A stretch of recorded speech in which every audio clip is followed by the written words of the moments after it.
Ruas TV, rutin walaupun sedikit. Bismillahirrahmanirrahim. Alhamdulillahi rabbil alamin. Hamdan katsiran kama amar. Hamdan yanbaghi li jalali wajhihi wa azimi sultani. Asyhadu an la ilaha illallah wahdahu la syarikalah. Wa asyhadu anna Muhammadan abduhu wa rasuluhu al-mab'utsu rahmatan lil alamin. Allahumma iftah lana qulubana wa alhimna rushdana wahdina siratakal mustaqim. Inna nas'aluka ilman nafi'an wa imanan thabitan wa yakinan rasikhan wa qalban khashi'an wa lisanan dzakiran wa rizqan halalan thayyiban wa amalan salihan mutaqabbala. Pemirsa Ruas TV yang dimuliakan Allah Subhanahu wa taala, kembali senantiasa kita memperbaharui syukur kita kepada Allah Subhanahu wa taala. Pada kesempatan yang mulia ini Allah memudahkan kita untuk kembali bertafaqquh fiddin, mempelajari tentang agama-agama Allah Subhanahu wa taala, mempelajari tentang ilmu agama yang mulia ini. Pada kesempatan yang berbahagia ini kembali kita akan melanjutkan pembahasan kita tentang sejarah hukum Islam, ya, tarikh tasyri'. Ya, salah satu pembahasan yang menarik dalam sejarah hukum pada agama kita, pemirsa yang dimuliakan Allah Subhanahu wa taala, adalah sejarah mazhab yang ada. Dan mazhab yang tertua yang eksis saat sekarang ini adalah mazhab Hanafi atau mazhabnya Imam Abu Hanifah rahmatullahi alaih. Ya, beliau merupakan imam yang tertua dari 4 mazhab yang ada. Bahkan beliau masih digolongkan sebagai seorang tabi'in karena sempat bertemu dengan sahabat Rasulullah sallallahu alaihi wasallam, Anas bin Malik radhiyallahu taala anhu. Mazhab ini eksis sampai sekarang, bahkan tergolong luas, ya, wilayah yuridiksinya. Di antaranya mungkin seperti di Turki, ya, di Afghanistan, di wilayah India dan Pakistan, di belahan Afrika Barat dan wilayah yang lainnya. Nah, kita akan mempelajari mazhab tertua ini bersama dengan Ustadz kita, Ustadz Ayub Subandi LC MAG hafizahullah taala. Kaif halukum Ustadz? Baik, alhamdulillah. Ya. Antum gimana, sehat? Alhamdulillah, tamam. Ya, kita alhamdulillah diberikan kesehatan, diberikan kemudahan untuk sama-sama beristifadah pada kesempatan yang mulia ini. Langsung saja pemirsa sekalian, kita persilahkan kepada Ustadz kita untuk kemudian memaparkan seputar mazhab Abu Hanifah atau Abu Hanifah dan mazhab yang dibangunnya. Falyatafaddal mashkura ma'jura. Bismillahirrahmanirrahim. Alhamdulillahi wa kafa wa sallallahu wa sallam wa baraka ala nabiyina Mustafa wa ala alihi wa ashabihi al-mustakmilin syarafa amma ba'd. Pemirsa Ruas TV yang sama dimuliakan oleh Allah Azza wa Jal, alhamdulillah pada kesempatan yang berbahagia ini kita kembali melanjutkan segmen kita tentang sejarah legislasi hukum Islam atau tarikh tasyri', di mana kita sudah mengetahui bahwasanya di fase setelah tabi'in, ya, di fase atba'at tabi'in muncullah para imam-imam yang telah mencapai derajat seorang mujtahid, ya, berdasarkan syarat-syarat yang ada. Di mana mazhab ini kita bisa klasifikasikan menjadi 2. Ada mazhab yang lestari sampai saat ini, bertahan, eksis, dan ada mazhab yang sudah punah. Tentu faktor-faktornya atau sebab-sebabnya kenapa seperti itu telah kita jelaskan pada pertemuan-pertemuan yang lalu. Adapun pada kesempatan yang berbahagia ini, sebelum kita masuk pada pembahasan tentang apakah boleh bermazhab dan seterusnya, apa gimana sikap kita tentang tamadhub, kemudian bagaimana perjalanan mazhab ini, maka ada baiknya kita terlebih dahulu membahas 4 mazhab yang eksis sampai saat ini secara spesifik, dimulai dari mazhab Abu Hanifah, ya. Sebagaimana yang disampaikan oleh Ustadz Marzuki tadi, bahwasanya mazhab Abu Hanifah ini adalah mazhab yang tertua, berangkat dari Imam Abu Hanifah sendiri, yang dimana beliau adalah sosok yang sebetulnya masih diperselisihkan, ya, apakah beliau itu adalah seorang tabi'in atau tidak, ya, karena beliau ada pengakuan bahwasanya melihat, ya, sosok sahabat Rasulullah SAW, Anas bin Malik. Pada kesempatan yang berbahagia ini kita akan mengawali pembahasan kita berkaitan dengan sirah Al-Imam Abi Hanifah, bagaimana biografi beliau, kemudian apa-apa saja yang mempengaruhi, ya, manhaj atau metode beliau dalam fikih. Pertama, nama beliau, kunyah dan lakabnya, beliau adalah An-Nu'man ibn Thabit, ya. Ini nama beliau An-Nu'man ibn Thabit Al-Kufi, dan kunyah beliau adalah Abu Hanifah, di mana lakab, ya, beliau adalah Al-Imam Al-A'zam, ya, Al-Imam Al-A'zam. Ini adalah lakab daripada Abu Hanifah. Adapun kelahiran beliau Abu Hanifah lahir di tahun 80 Hijriah di Kufah. Dan 80 Hijriah ini adalah masih masa generasi sighar as-sahabah, ya, sahabat yang masih junior, ya. Illa annahu lam yathbut sama'uhu minhum. Ini yang bisa dipastikan oleh para ulama bahwasanya beliau tidak pernah mendengar langsung dari para sahabat. Oh, artinya tidak ada riwayat, Ustaz, ya, yang beliau kutip dari sahabat. Tidak ada riwayat. Yang ada adalah yang diperselisihkan adalah tentang beliau melihat ketemunya, ya, ketemunya beliau dengan salah seorang sahabat, ya.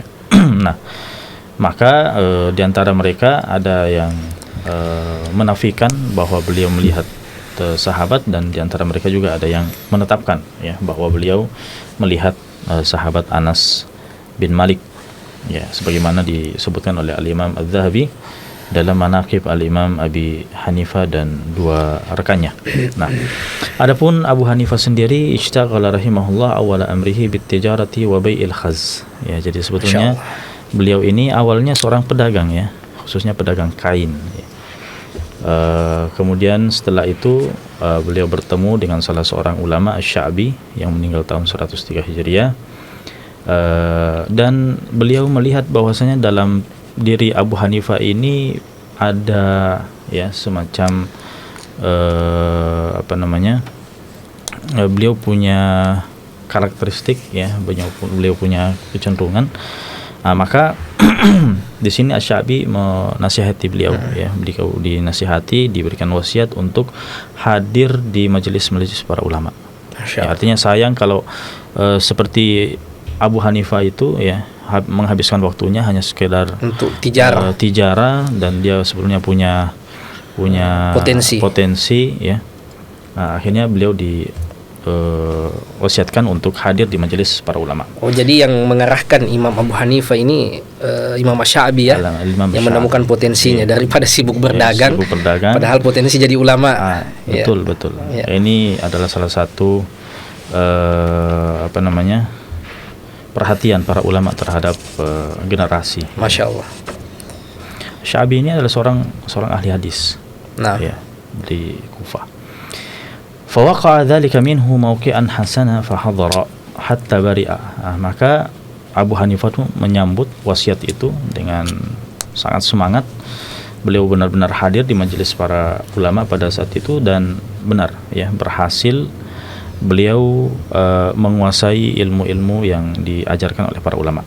Wasa'ida najmuhu fi sama'il fiqh, ya, artinya beliau menjadi bintang dalam masalah fikih. Wa kana qad ishtaghala bi usuliddin fi awal amrin. Ini sebetulnya Abu Hanifah awal belajarnya itu sebetulnya dalam masalah akidah, ya, dalam masalah akidah. Makanya di antara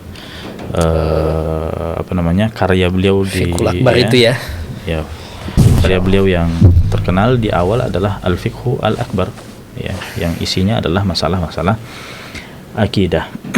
Nah, walahu munadharat muta'addidah, dan beliau punya diskusi-diskusi, dialog-dialog ya dalam masalah akidah di zamannya. Apalagi memang tempat beliau itu adalah kota metropolitan sebenarnya pada saat itu, ya, di mana majemuk juga ya. Iya, pemikiran-pemikiran itu berkembang di sana. Di Irak. Nah, ya. di Irak.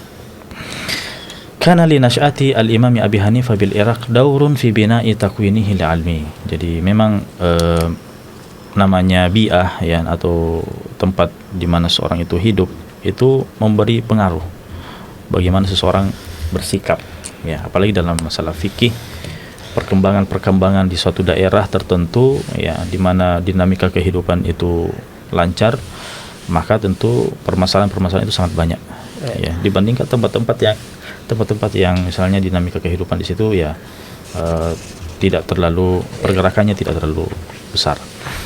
Nah, kenapa lita'addudi al-araqi biha min arabin wa farsin wa ghairihim wa intisharil firaqil mukhtalifa fiha. Ya, karena memang tempat Abu Hanifah itu adalah tempat yang bercampur semua suku ya, orang-orang Arab dengan berbagai sukunya, kemudian Persia ya, dan begitu juga dengan pemikiran-pemikiran. Nah, ini sehingga nanti akan mempengaruhi bagaimana Abu Hanifah dalam pemikirannya. Kemudian dari mana Imam Abu Hanifah ini belajar? Ya, amma syuyukhu famin abrazihim Hammad ibn Sulaiman. Nah, ini di antara guru beliau dalam masalah fikih yang artinya beliau sangat lama belajar darinya, yaitu Hammad ibn Sulaiman yang meninggal tahun 120 Hijriah. Alladzi lazamahu al-Imam Abu Hanifah ya 18 sanah. Masyaallah. Ya, jadi beliau ini belajar sampai 18 tahun. Ya. Ini menunjukkan bahwasanya para ulama itu tidak membatasi masa belajarnya hanya 3 tahun, 6 tahun dan seterusnya ya. Ini motivasi. Setelah itu dapat ijazah. Iya, betul. Ini motivasi kita sebetulnya supaya namanya sisa kehidupan kita ini sebetulnya jangan sampai kosong dari mengisi keilmuan ya, belajar. Wa kana yujilluhu wa ya'rif qadrahu wa yaqulu fihi kuntu fi ma'danil ilmi wal fiqhi fajalastu ahlahu wa lazamtu faqihan min fuqahaihim. Ya, ini perkataan Abu Hanifah ya. Jadi Abu Hanifah ini sebenarnya adalah sosok yang sangat menghargai gurunya. Beliau sangat menghormatinya, dan beliau mengatakan bahwa saya ini dulu berada di tempatnya para ahli ilmu, para ahli fikih, maka saya pun mendatangi salah seorang di antara mereka dan saya mulazamah ya, belajar secara khusus fikih dengan salah satu di antara mereka. Dan yang beliau maksud sebetulnya di sini adalah Hammad ibn Abi Sulaiman. Beliau juga mengatakan inni ad'u li Hammad ma'a abawai. Masyaallah. Ya, saya ini kalau berdoa kepada Allah, mendoakan kedua orang tua ya tidak pernah lupa dengan Hammad ya, Hammad bin Sulaiman. Ini sama seperti doanya Imam Ahmad kepada Imam Syafi'i. Ya. Kama kanat silatu Hammad bitilmidhihi qawiyah. Begitu juga Hammad ini hubungannya dengan murid-muridnya ya, termasuk Abu Hanifah di dalamnya itu sangat erat ya. Ini menunjukkan bahwasanya antara guru dan murid itu ya, namanya guru itu adalah orang tua dalam ya, walaupun mungkin guru itu bukan orang tua secara biologis ya, tapi dia adalah orang tua dalam ideologis. Fahuki annahu lamma raja'a min safarin su'ila ila ayyi syai'in kunta ashwaq ya. Jadi Hammad bin Sulaiman ini kalau misalnya dia lagi safar jauh ya, dan lama baru kembali, ditanya, Anda ketika kembali seperti ini merindukan apa? Apa yang Anda rindukan ya? Apa kata beliau? Qala ila Abi Hanifah. Saya sangat rindu kepada Abu Hanifah, merindukan muridnya itu. Nah, wa qad khalafahu Abu Hanifah ba'da wafatihi wa tala majlisu darsihi wa ta'alimihi. Artinya setelah Hammad bin Abi Sulaiman ini meninggal dunia, yang mewarisi majelisnya itu adalah Abu Hanifah. Beliaulah yang melanjutkan. Ya.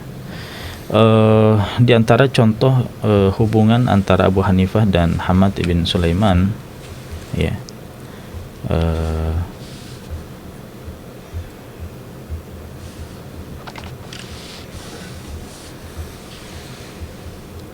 Di antara contohnya adalah di sini ketika Ahmad mengatakan haditsuna bi kadza wa qala ashabuna kadza wa qala Ibrahim kadza, fayaqulu Abu Hanifah fa arwihi anka fayaqulu na'am fa kharaja yaqul qala Ahmad kadza.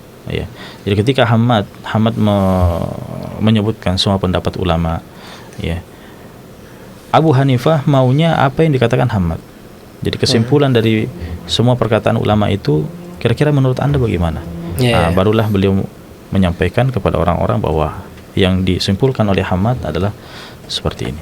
Nah, ini hubungan antara Ahmad dan Abu Hanifah. Adapun ya amma fi babir riwayah faqad rawa al-Imam Abu Hanifah an aktsari min sab'ina rawiyan. Ya, adapun yang belum meriwayatkan lebih dari 70 ya. Jadi Abu Hanifah meriwayatkan lebih daripada 70 rawi. Ini mungkin perlu dijelaskan ke pemirsa. Adanya biasa pandangan kalau Imam Abu Hanifah ini tidak terlalu banyak perbendaharaan hadisnya. Betul. Ya, ini mungkin perlu dijelaskan, apalagi tadi ternyata yang memotivasi pertama menuntut ilmu adalah ulama ahli hadis. Imam Asy-Syafi'i. Bagaimana dengan hal ini, Ustaz? Ya. Betul bahwasanya Abu Hanifah dalam hal istidlal, dalam hal istidlal beliau punya sikap tersendiri terhadap hadis-hadis, khususnya hadis-hadis ahad. Hadis-hadis ahad. Adapun secara periwayatan sebetulnya beliau juga ikut andil dalam periwayatan hadis. Sebagaimana disebutkan di sini, beliau meriwayatkan dari 70 rawi. Di antaranya adalah Sya'bi tadi. Sya'bi ini adalah salah seorang imam yang bahkan dikatakan bahwa beliau awal pencetus ilmu jarh wa ta'dil. Imam Sya'bi. Nah, beliaulah yang memulai memeriksa perawi-perawi yang ada di Irak pada saat itu. Nah, Al-Imam Abu Hanifah yang mungkin membedakan beliau dengan imam-imam yang lain adalah karyanya. Beliau tidak punya karya khusus dalam bidang hadis. Itulah yang kemudian menyebabkan beliau berbeda dengan ulama-ulama yang lainnya. Beda dengan Imam Malik misalnya, punya karya dalam hadis, Imam Ahmad. Adapun Abu Hanifah dan begitu juga dengan Syafi'i sebetulnya. Nanti ulama-ulama belakangan yang kemudian mengumpulkan riwayat-riwayatnya. Jadi Abu Hanifah sendiri bukan berarti beliau tidak punya riwayat dalam hadis. Ada hadis-hadis yang diriwayatkan oleh Abu Hanifah, begitu juga dengan Imam Syafi'i.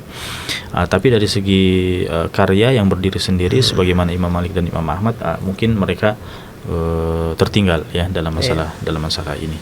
Atau mungkin ada pengaruh ininya, Ustaz, kali ya, pengaruh lokusnya, habitnya. Imam Malik misalnya di Madinah, di sana lalu lintas hadis itu sangat padat. Betul. Sementara di Irak mungkin tidak sebanyak di Madinah. Ya, jika dibandingkan dengan 3 imam yang lain, ini kan beruntun, Malik ke Syafi'i, Syafi'i ke Ahmad. Betul. Sementara Imam Abu Hanifah ini jauh di Irak, mungkin di sana perbendaharaan hadis tidak terlalu banyak ya.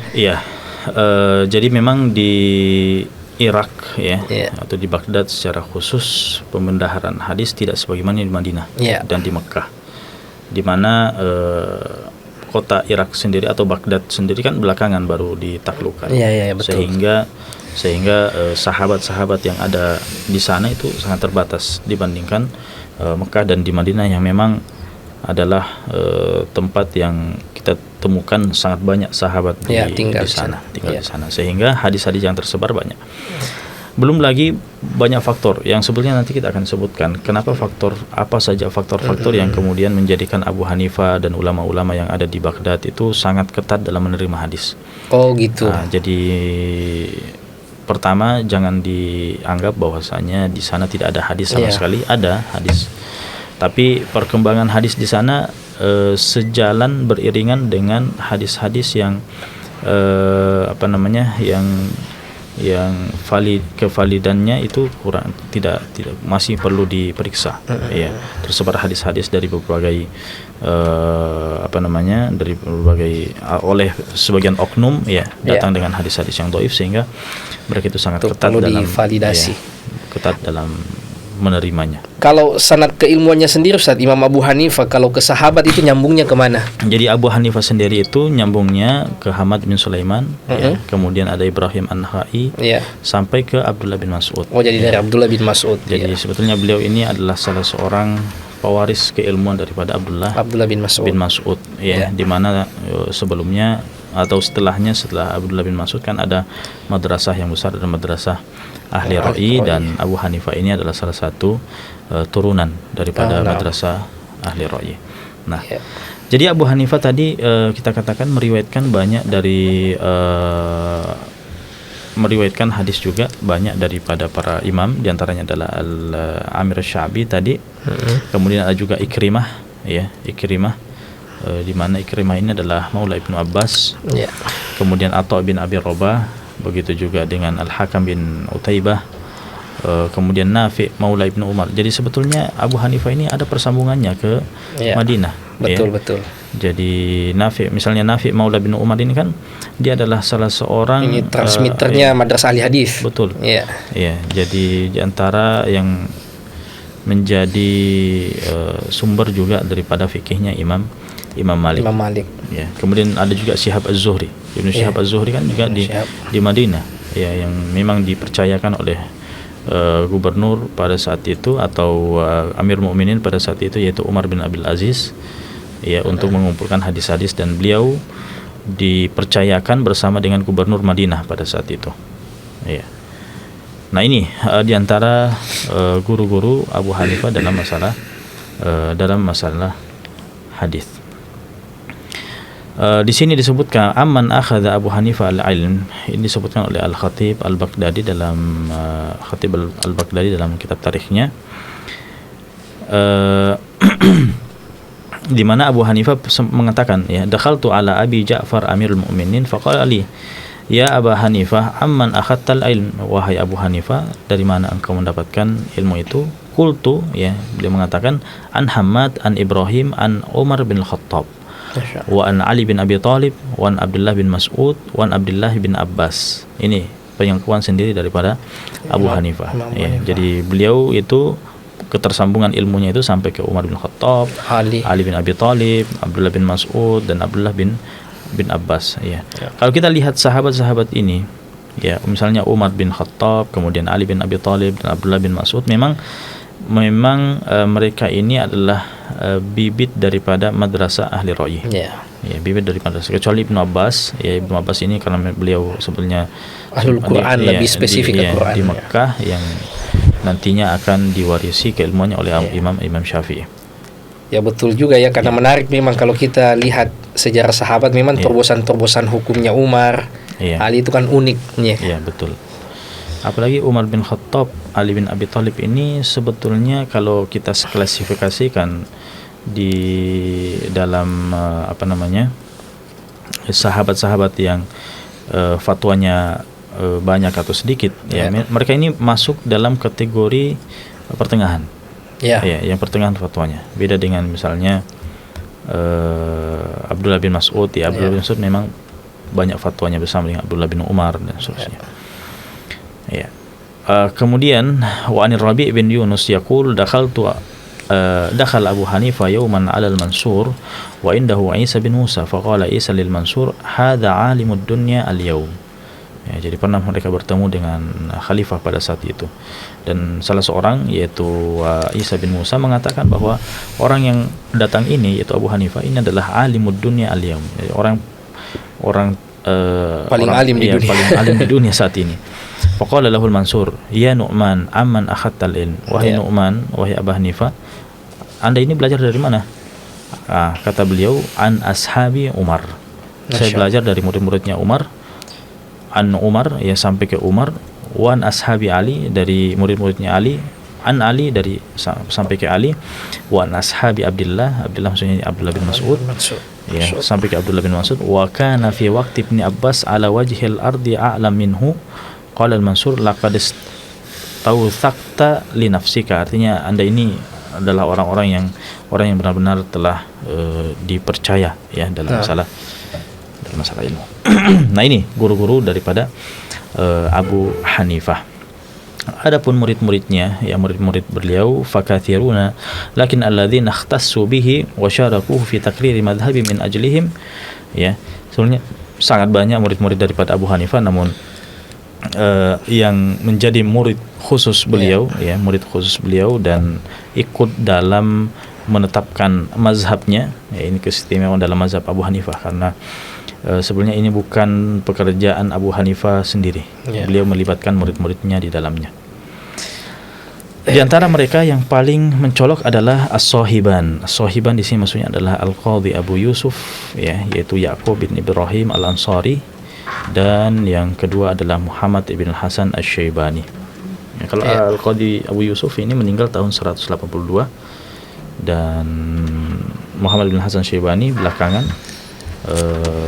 7 tahun setelahnya, 189.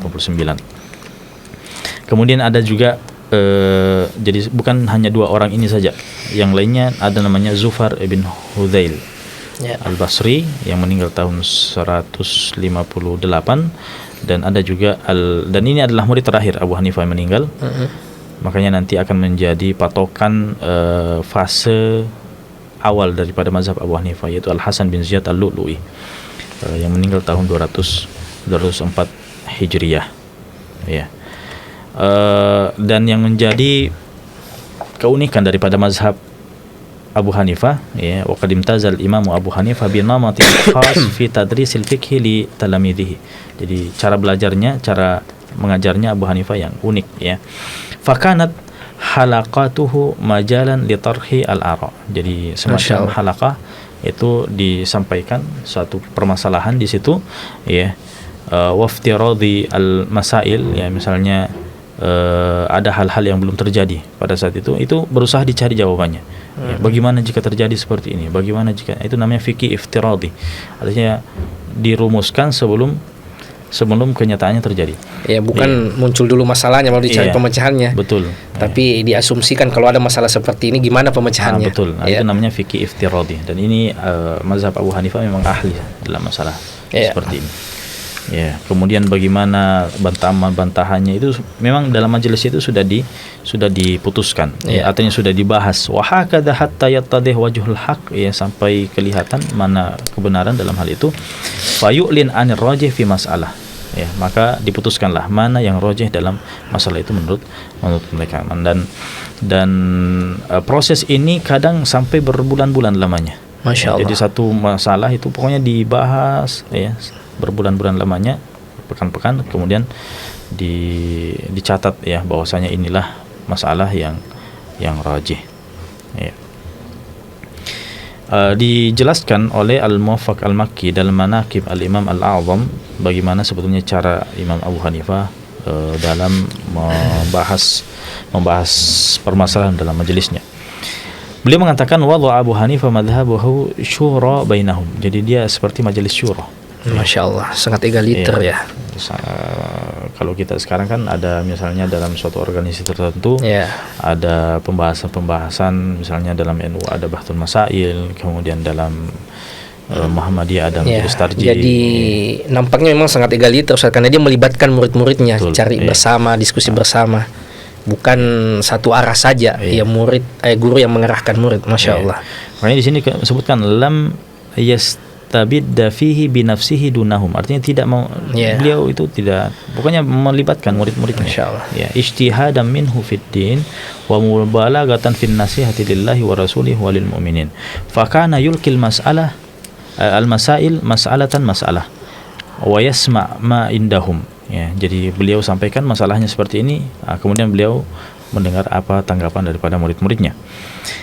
Wa yaqulu ma indahu. Nah, sekarang beliau sampaikan juga pendapatnya sendiri, wa nadharahum syahron, ya. Masya Allah. Jadi diskusikan. Jadi setelah beliau mendengar apa pendapat murid-muridnya, nah sekarang beliau menyampaikan pendapatnya pribadi. Nah, itulah kemudian didiskusikan selama sebulan au akthar, bahkan lebih daripada itu. Masya Allah. Ya. Hatta yastakir ahadul aqwali fiha, sampai benar-benar disimpulkan mana pendapat yang dipegangi dalam masalah ini. Thumma yuthbituha Abu Yusuf fil usul. Nah, sekarang tugasnya Abu Yusuf untuk menetapkan ya dalam al-usul, hatta athbata al-usul kullaha fa idza kana kadzalika kana al-madhhab alladhi wada'a syura baina haula'i al-a'imma aula wa aswab wa ila al-haqqi aqrab wal qulub ilaihi askan wa bihi atyab. Nah, Ya, jadi kalau komentar Al-Muwaffaq Al-Makki di sini mengatakan bahwa permasalahan itu ketika diselesaikan dalam bentuk musyawarah kelompok, ya tentunya hasilnya itu lebih memuaskan. betul. Ya, lebih memuaskan.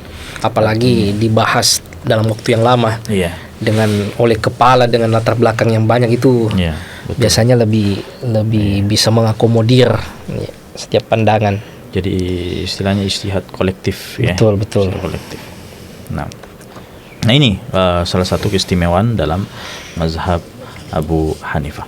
Sekarang kita ingin mengetahui lebih dalam bagaimana sifat dan keutamaan daripada sosok Abu Hanifah. Di sini disebutkan tadafarat ibaratil ulama an uluwi qadri al-imami Abi Hanifah fil fiqh wa quwwati qarihatihi wa diqqati nadharihi. Ya, jadi memang Abu Hanifah ini adalah sosok yang artinya memiliki kepribadian yang sangat baik ya, apalagi dalam masalah-masalah fikih. Apa kata Abdullah bin Mubarak? Ya, Abdullah bin Mubarak ini siapa yang tidak kenal beliau ya. Beliau adalah seorang imam, hampir dikatakan dalam segala bidang. Betul. Ya. Alim wa abid. Nah, beliau mengumpulkan antara ibadah dan keilmuan. Ya, Ibnu Mubarak. Dan dari segi mazhab memang beliau lebih condong kepada Hanafiyah. Oh, begitu ya? Iya, jadi Ibnu Mubarak ini. Apa kata beliau? Afqahun nasi Abu Hanifah. Abu Hanifah ini adalah orang yang paling faqih. Ma ra'aitu fil fiqhi mislahu. Saya tidak pernah melihat orang yang sepadan dengan dia dalam masalah fikih. Ini ya. Jadi sebenarnya kalau mau menilai perkataannya ya lihat dulu siapa yang mengatakannya. Ini perkataan Abdullah bin Mubarak. Ini bukan orang biasa. Iya. Ya. Perkataan yang lain Imam Syafi'i. Imam Syafi'i meninggal tahun 204 Hijriah. Iya. Apa kata beliau? An-nasu iyalun ala Abi Hanifah fil fiqh. Jadi semua orang ini adalah keluarga Abu Hanifah dalam masalah fikih. Artinya ya kita ini menikmati fikih ya semuanya adalah jasa dari Abu Hanifah. Ya. Sekiranya bukan Abu Hanifah mungkin kita tidak akan mengecap manisnya ya fikih ini. Nah, ini dari Imam Syafi'i. Imam Syafi'i yang merupakan salah seorang imam mazhab tersendiri ya, berkomentar tentang sosok Abu Hanifah. Ya. Kemudian Ibnu Abdul Bar, ini dari kalangan Malikiyah sekarang. Ya. Meninggal tahun 463 Hijriah. Apa kata Ibnu Abdul Bar? Huwa aslur ra'i bil Kufah. Ya. Jadi Abu Hanifah ini adalah aslur ra'i, artinya asal daripada ar-ra'yu. Ya, ar-ra'yu maksudnya di sini pendapat-pendapat yang berdasarkan analogi dan ya. Nanti kita akan bahas. Huwa aslul ra'i bil Kufah wa kana dzakiyan fahiman. Beliau ini adalah orang yang sangat cerdas ya, sangat paham terhadap permasalahan. Wa kana absarun nasi bil qiyas. Ya. Jadi beliau ini adalah orang yang paling ahli dalam masalah qiyas. Iya, analogi, masalah qiyas ya. Karena memang orang-orang yang merupakan alumni atau ya turunan dari madrasah Ahlul Kufah, madrasah ahli ar-ra'yi ini ya dalam masalah qiyas memang sangat kuat. Ya. Bahkan ada perkataan Imam Malik sendiri, beliau mengatakan ini perkataan Imam Malik sendiri.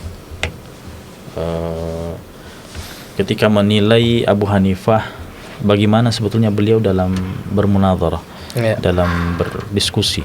Ya, karena memang kedua imam ini ketemu, Abu Hanifah dan Imam Malik. Apa kata Imam Malik? Ra'aitu rajulan law kallamaka fi hadhihi sariyah an yaj'alaha dhahaban laqama bihujjati. Anda akan melihat sosok ya, sekiranya mengatakan bahwasanya dinding ini ya terbuat dari emas, dia akan dia akan membuktikan dengan hujah-hujahnya, ya, mengatakan bahwa dinding ini adalah emas. Artinya saking jagonya iya, meyakinkan. iya, saking jagonya meyakinkan seorang, ya. Jadi ini perkataan Imam Malik. Nah, Al-Imam Adz-Dzahabi mengatakan uniya bi talabil athar. Nah, ini Ya. salah satu tazkiyah, ya, dari sosok Al-Imam Adz-Dzahabi, di mana banyak orang yang mengatakan bahwa ini Abu Hanifah tidak perhatian terhadap hadis. Ya. Ini membuktikan bahwa beliau ini adalah orang yang perhatian terhadap athar.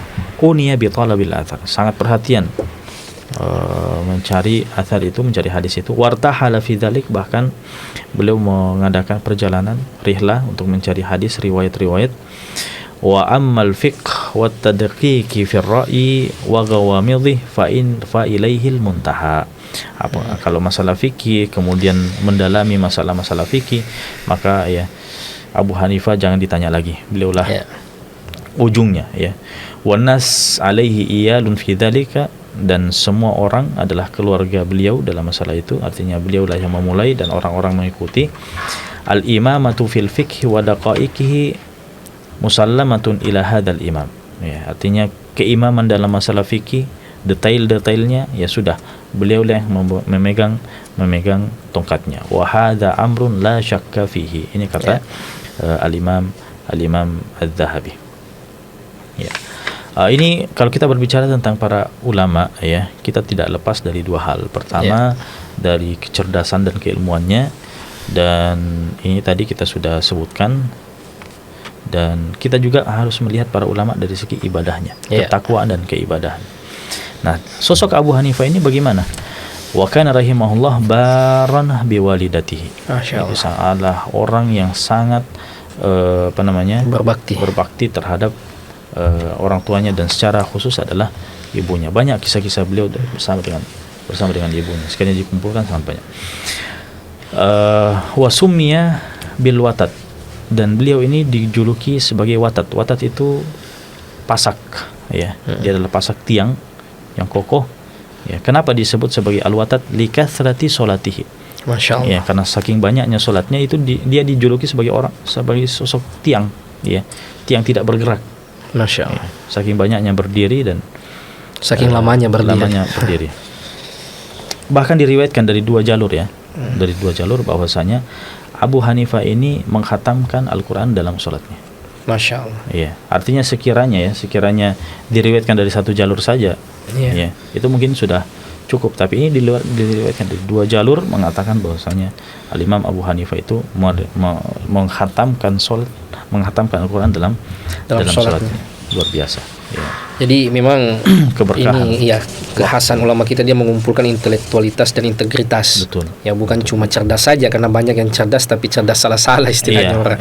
Akhirnya ada mungkin ahli ibadah juga tapi tidak didukung oleh intelektualitas. Subhanallah, ini mengumpulkan dua hal.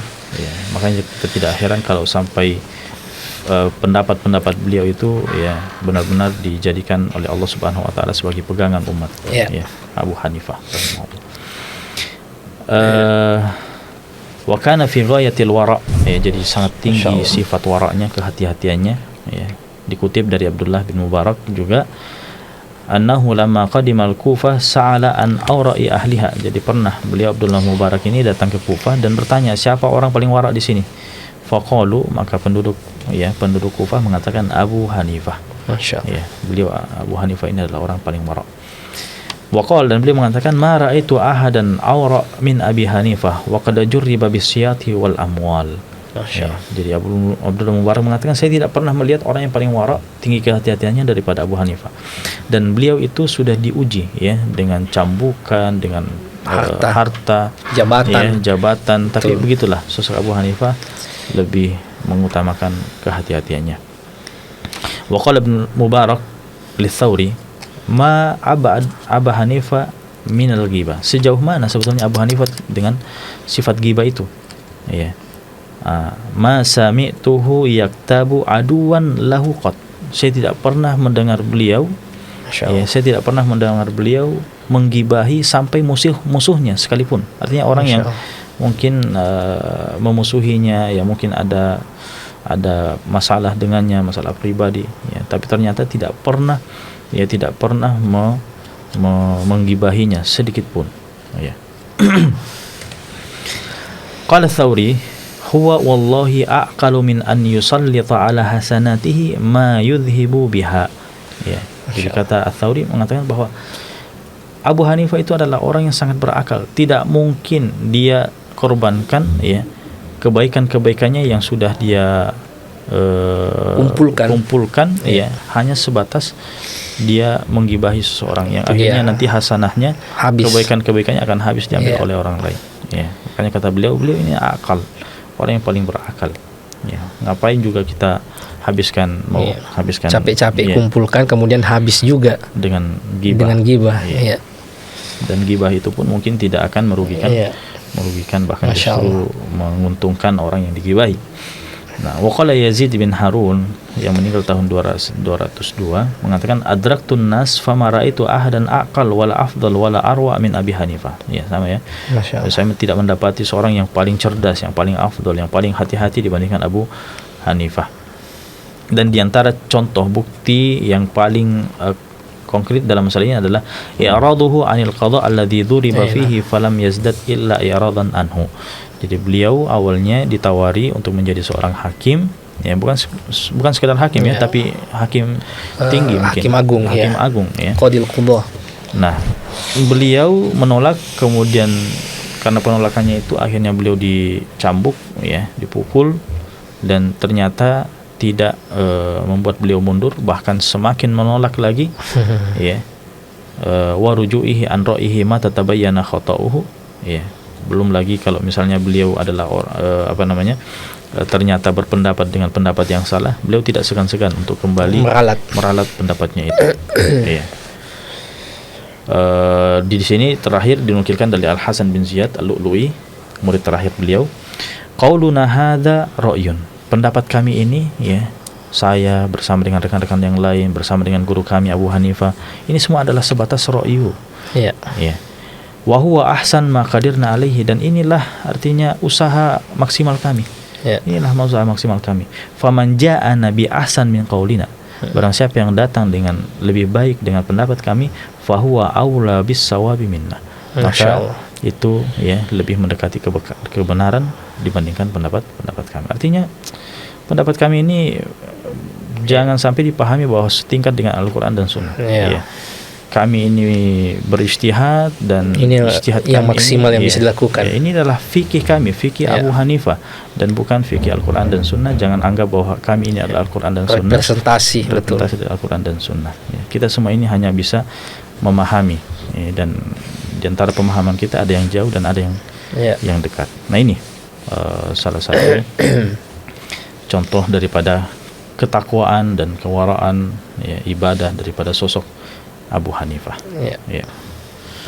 Mungkin sampai di sini dulu kita. Ya, mungkin ini yang sangat menarik, ya, dari sosok Imam Abu Hanifah tadi, sifat wara'nya, ya. Iya. Ya, itu terutama beliau tidak mau bergibah bahkan dengan musuhnya sekalipun. Betul. Ya, di saat penyakit hasad bisa menghinggapi siapa saja, bahkan kepada ahli ilmu sekalipun, apalagi orang awamnya. Tetapi, ya, terlihat bagaimana integritas beliau, ya, hubungan beliau dengan hatinya dengan Allah Subhanahu wa taala. Ya, dan ini menunjukkan kecerdasannya juga. Dia tidak ingin menghabiskan apa yang sudah ia bangun, apa yang sudah ia kumpulkan untuk dibagi-bagikan kepada orang yang digibahi. Ini menjadi wacana sebenarnya dan menjadi teladan bagi setiap kita kaum muslimin dari A'immatul Huda, bagaimana kita menjaga apa yang sudah kita kumpulkan.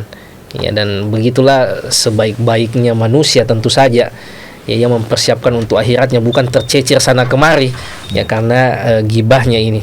Di samping itu, bagaimana waroknya juga Imam Abu Hanifah ini yang menjaga dirinya dari jabatan, ya, yang menghindari jabatan, karena di masa-masa kepemimpinan beliau itu jabatan hakim itu masih syarat dengan intervensi, khalifah pemimpin, beda di masa kepemimpinan muridnya nanti. Ya, makanya muridnya Abu Yusuf itu justru menerima jabatan itu, ya. Karena ini juga peluang untuk menyebarkan kebaikan. Ya, tetapi kondisi Imam Abu Hanifah dan kondisi Abu Yusuf yang berbeda, kondisi politik di masanya, sehingga beliau lebih memilih mendapatkan cambukan karena penolakannya untuk mendapatkan jabatan. Ya, di saat orang sekarang ya hakim itu ya orang rebutan jadi hakim, tetapi karena ia menjaga integritasnya, ia menjaga akhiratnya, maka ia menolak itu semua. Dan yang paling penting, pemirsa yang dimuliakan Allah Subhanahu wa taala, bagaimana baktinya kepada orang tuanya. Ya, setiap kita berbicara tentang tokoh-tokoh yang sukses, tentang orang-orang besar, biasanya tidak jauh-jauh dari baktinya kepada orang tuanya. Ini berbanding lurus. Orang yang besar, orang yang sukses dalam sejarah manusia, biasanya ia adalah orang yang berbakti kepada kedua orang tuanya. Saya kira ini pemirsa yang dimuliakan Allah Subhanahu wa taala yang sempat kita bahas pada kesempatan kali ini. Ini sudah memberikan inspirasi bagi kita betapa sosok Imam Abu Hanifah yang mungkin kita tidak terlalu familiar, ya, karena mazhabnya tidak eksis di negara kita, tetapi kita tahu ternyata ini adalah seorang imam yang luar biasa, keilmuannya tersambung kepada Umar, kepada Ali, kepada Abdullah bin Mas'ud, dan kepada Abdullah bin Abbas. Bahkan tokoh besar seperti Abdullah bin Mubarak mengatakan beliau adalah orang yang paling faqih. Beliau bertanya kepada ahlu Irak, ahlu Kufah, siapa yang paling wara', paling berhati-hati. Ternyata jawaban masyarakat saat itu serentak mengatakan Imam Abu Hanifah. Ini menjadi pemantik bagi setiap kita pemirsa sekalian untuk semakin mempelajari ya tokoh-tokoh kita, ya tokoh-tokoh besar dalam sejarah umat kita, ya terutama para Aimmatul Huda ini, untuk kemudian kita jadikan inspirasi di dalam kehidupan kita, terutama di dalam kita menjalankan ibadah kita kepada Allah Subhanahu wa taala. Ya, saya kira ini Ustaz yang mungkin sempat kita bahas pada kesempatan kali ini. Mudah-mudahan Allah memberikan kepada kita taufik, umur panjang dan kesehatan sehingga kita bisa melanjutkan pelajaran kita. Sekian pemirsa sekalian, wassallallahu ala nabiyina Muhammad wa ala alihi wa sahbihi wasallam, wa akhiru da'wana anil hamdulillahi rabbil alamin. Wassalamualaikum warahmatullahi wabarakatuh. Waalaikumsalam warahmatullahi wabarakatuh.